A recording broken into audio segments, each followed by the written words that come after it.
Welcome to the third quarter Office of Insurance Regulation Financial Review. I am here today to present the financial results for both the third quarter and then year to date as reported to the Office of Insurance Regulation. First off is our occupancy. For the third quarter, we were budgeted to hold a 303.6 occupancy in independent living. We were at 284.8, which means we missed our occupancy by 18.8. That is the number of days every apartment is under contract for a certain amount of days. That's how we have non-full numbers when we look at our occupancy, because we take the number of days that all of the apartments have been occupied divided by the number of days in the period. When we look at our activity in the third quarter, we did have 10 less move-ins and 5 additional move-outs to what our budget was. As we all know, with COVID, we've had certain restrictions on campus, and one of which is reducing the number of lead generating events that we can do. So as a result, we did see a lower number of move-ins in the third quarter. We saw 6 move-ins to a budget of 16, and then we also saw 17 move-outs to a budget of 12. In those move-outs, 4 were internal transfers to the healthcare center, 5 residents passed away, and 8 residents moved out. Of those 8 residents that moved out, 6 of them moved to be with family due to the pandemic. So unfortunately, the pandemic is hitting us both on a move-in side and on a move-out side for independent living. Year to date, we were looking at an occupancy of 306.3, and we ended at 291.8. So our year to date difference in occupancy was 14.5. So again, we've been struggling kind of all year with sales, and a lot of that's due to the slowing down of activity, the number of people that we can have on campus.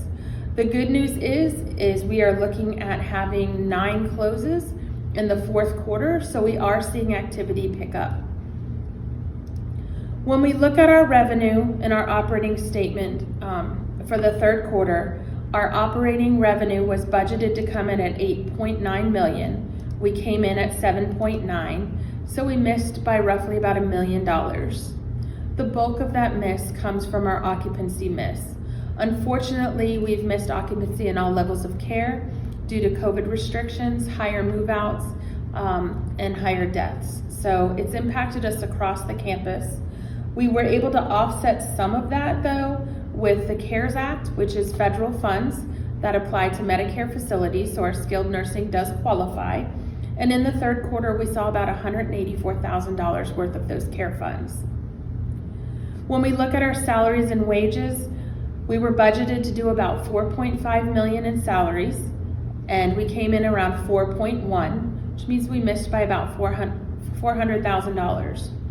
The reason why this was lower than what our budget was is with lower census comes lower needs for labor.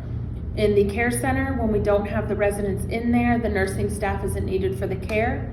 And with us shutting down the dining rooms, we didn't need as many individuals to be delivering meals as we need to be serving meals. So we had some savings there. As our census ramps up, those staffing levels will also ramp up. So the salaries and wages will come back in line once our census comes in line. For our non-labor expenses, we had a budget of $2.9 million, and we came in at $3.1 million, which is about $170,000 over budget. One of the things that was not budgeted this year was all of the PPEs, disinfectants, to-go containers, and the like that needed to be purchased due to COVID.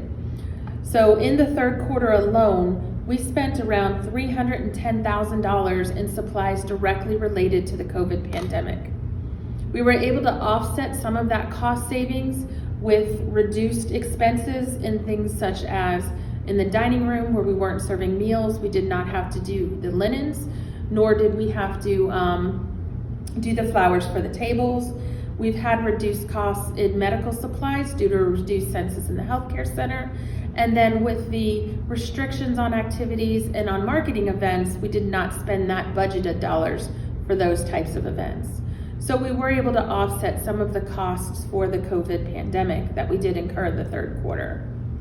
So as a result, for our net operating income, which I've explained before, is kind of our day-to-day operations, We had a budget of 1.4 million of net operating income. We came in at around 700,000, which means we missed for the quarter around 700,000. As much as we've been impacted on our daily lives by COVID, unfortunately it's impacted us from a business perspective as well. When we look year to date, and I'm looking only for when we were involved with LCS, which is then February through September, our net operating income was a 3.7 and we came in around 3 million. So we missed by about 700,000. The bulk of this again is tied to revenue because of the fact that we're missing on our census. And then in expenses, we are seeing increased expenses with COVID costs. So that is driving our miss in expenses. We are hoping for a better 2021. Fourth quarter, we have seen some changes to where we are raising our census a bit, not quite to what we had anticipated it to be prior to knowing about the pandemic, but we do expect it to come in line come next year with our new budgeted goals.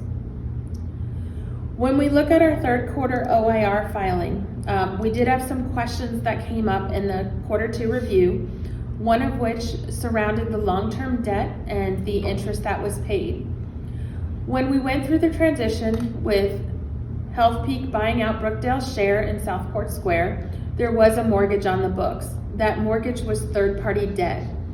So what happened during this time frame is that third-party mortgage was satisfied during the transition, and intercompany-wise, Healthpeak created a promissory note with CCRC Southport Square with a new evaluation of the property, and that promissory note is due and payable to Healthpeak. When I mean payable, it is an intercompany transaction, which means that each month we do pay what's considered a mortgage payment and we do pay what's an interest payment, but it's an intercompany transfer, not a cash payment that's made. So it's an unsecured debt. It was a satisfied debt, so there is no longer any third party that's involved in the debt. However, for recording purposes, that promissory note does sit under our long-term care debt. That was the two questions that were left outstanding for quarter two. So I wanted to make sure they were addressed in this quarter. Other than that, I am going to open it up to questions with our finance chairperson, Mr. Ron Sharpless. Okay. Well, right now, I don't have any questions.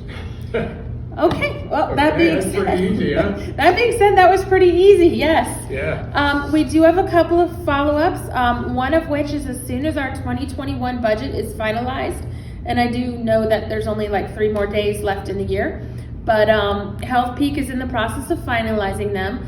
We will set up a town hall meeting to review our 2021 budget, and then February the 15th, we will work on filing our 2020 full year, OIR filing, and as soon as that is done, I'll schedule that meeting. So I look forward to seeing you all then, and here's to a happy new year.